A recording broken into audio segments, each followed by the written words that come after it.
Namo Myoho Renge Kyo, Namo Myoho Renge Kyo, Namo Myoho Renge Kyo. Hi, friends. How you doing? I hope this finds you in good health and in secure circumstances. Welcome. Welcome new subscribers as well as all of you who've been here for a while. As always, I deeply appreciate your practice.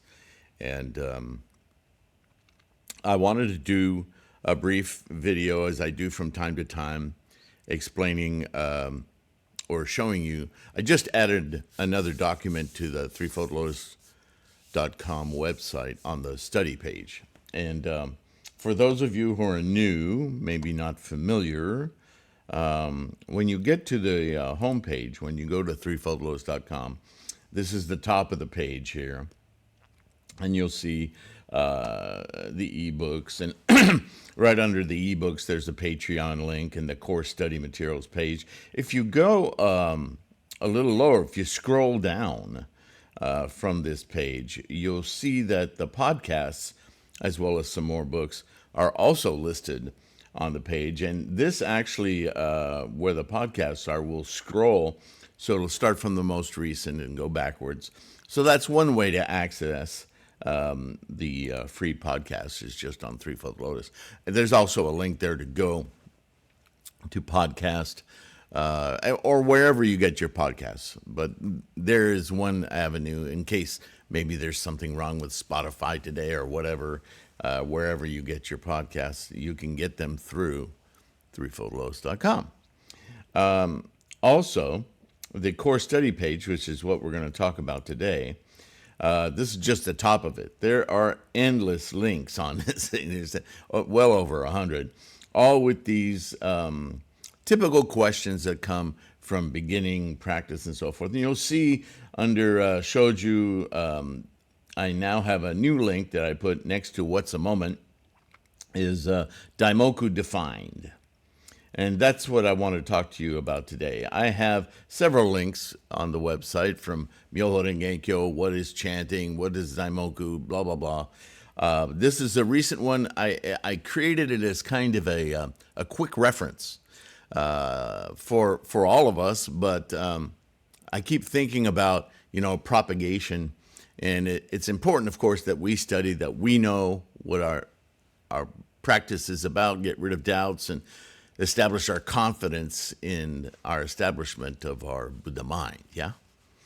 But sometimes it gets really, there's so many words, language, right? It's so difficult to explain these things to other people. And I think sometimes a visual guide is really, really important. So I have a 2-page PDF on threefoldlotus.com from that link I just showed you. And it'll show you, the first page is this one. And it demonstrates where in the mandala that Namo Myoho Renge Kyo is located. That's the mandala. It's labeled mandala. Next to it is Nichiren's script of Namo Myoho Renge Kyo. And there's an interesting aspect of his script that I don't think ever gets talked about, other than it's an individual script, customized for himself. And next to that, the characters are just they're not really kanji. They're kanji kind of interpretation of Chinese characters, because that's mainly what they are, is Chinese characters. But they too are stylized. And next to them, I put the meaning of each character. And not only the pronunciation, but the meaning. And then in italics, I put to our common rhetoric now that we have the Buddhism Reference, and we're establishing a very developed language on how to talk about Buddhism. I have resolved, manifest, formations, invocation or invoke, perfect, Gohonzon, Buddha. And then those are italics under present, ready, potential, instantiation, blossom, awareness, and I. And these are all key language points in English, albeit English, that you can look up in the Buddhism Reference. There's volume 2 is on its way. I'm taking my time with it and developing it. And so we will have a cohesive linguistic structure to talk about things like the Daimoku, and that it's not simply words, but it's conceptual teachings of the Dharma to experience ultimately the Dharma. And the second page simply breaks down that script of Nichiren, those little hooks that go through and connect characters. They're not accidental. They're very intentional. And you can see where Na and Mu are connected as dual aspects of presence and commitment, or attitude and intent, right? These are things they talk about all the time, and you can see them illustrated in the treasure tower, the mandala of the establishment of our Gohanzen mind, yeah?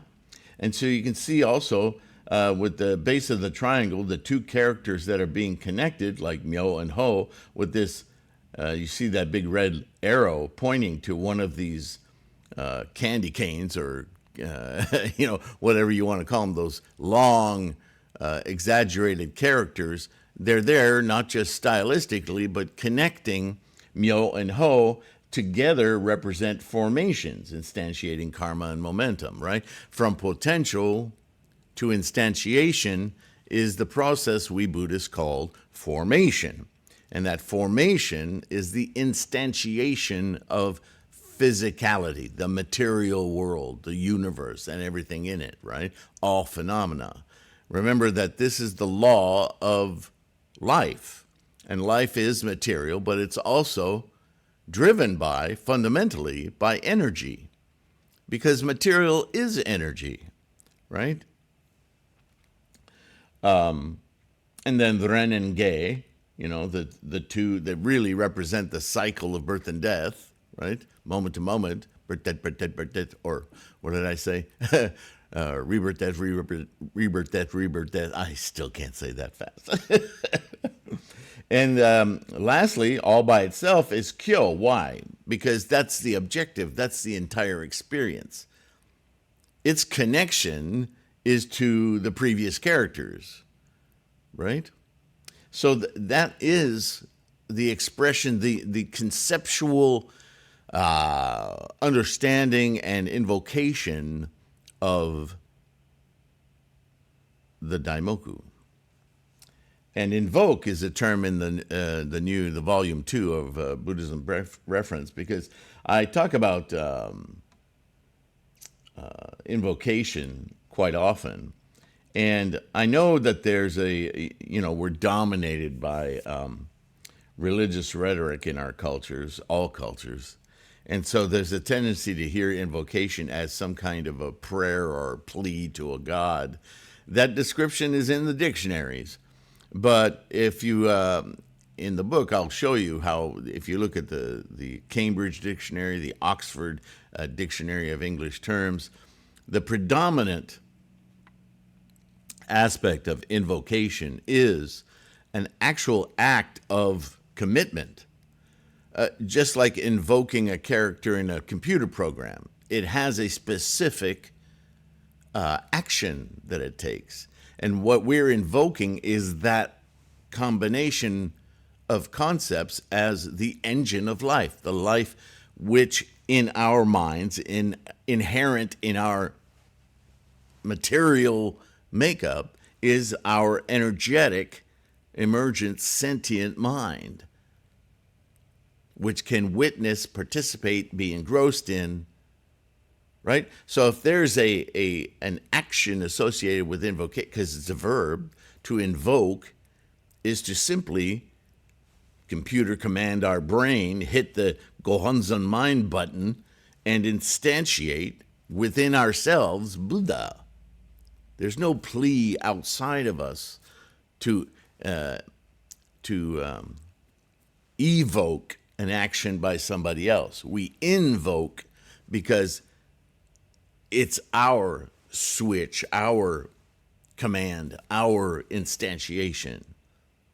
All right. Anyway, so I wanted to talk about that, and I wanted to also remind you that I have this here. There's a page on the website. It's just ebooks, and you can see the first volume of Buddhism Reference is at the top there. Daimoku Essentials is all about the profound meaning of the Daimoku. A lot of quotes from Goshos and so forth talking about the Daimoku from Nichiren. So that's a different way to study Daimoku, right? The 2-page document that I've just put up on the website is kind of a, I don't want to call it a cheat sheet, but it's a reminder, a study reminder, like you would make crib notes, right, in college. Just key words to remind you, oh yeah, that's what that represents. And the flow of them, how they build from top to bottom, right? It's also no accident that if you'll notice on your mandala, the characters at the top are actually smaller in scale than the kyo is immense at the bottom. It's a reminder, and I think it says that on page 2 that I put up earlier. It's a reminder that this is a representation of the treasure tower chapter, the treasure tower floating in the air in front of the entire assembly, so on and so forth, right? There's a lot of symbolism in the mandala, and that's why it's useful. Ultimately, also, there's much more than 3 books on this page, but I just captured the top of it.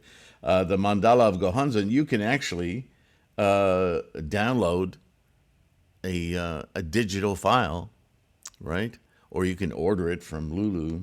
I forget where this goes now. But anyway, so you can get a Gohanzon very easily. I'm trying to make a mandala of Gohanzon very easily to enable your human facility, material, eyes, vision, sound, all of it, to be focused away from the monkeys, as it were, distractions and desires and clinging, to penetrate your mind's Gohanzon ability.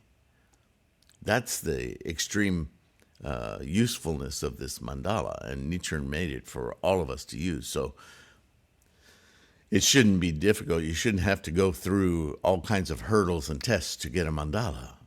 It should be simply available to you should you desire to have it. That's the commitment thing. Okay. So that's all I wanted to talk about. This is a short video. What is it? Yeah, it's not very long. But use the resources is basically the point of this. And, when I put up a new tool, a new document on threefoldlaws.com, I want you guys to know about it so you can immediately download it if you can use it or would like to. Put it in your binder of other documents that you've collected for not only your own study, but as I say, my concern mostly with that entire page on the website is to give you tools to better hone your communication skills, or to help your, maybe you have, 10 friends who are all practicing with you. So you got your own little Sangha within our Sangha. Great. Or maybe it's just one other person. You can print those documents out and use them for discussion and study, right? That's what this is. It's a resource. The videos, the podcast, the website, the books, the ebooks. It's all about providing you the most concise and direct information to help you in your practice and, of course, those in your environments. All right. That's enough for today. Or not for today, but for this video. And thank you again for being here, for your support. I'm always grateful for your clicking the like and subscribe button. That helps grow the Sangha. Financial, of course, anything you purchase, like an ebook or book, helps to financially support this effort. So you guys, we are bodhisattvas of the earth, right? So every act you do in that regard helps me to continue, certainly, to support, to build on this resource. So that's our Sangha. Thank you. And I'll see you in the next one. Okay? Bye for now.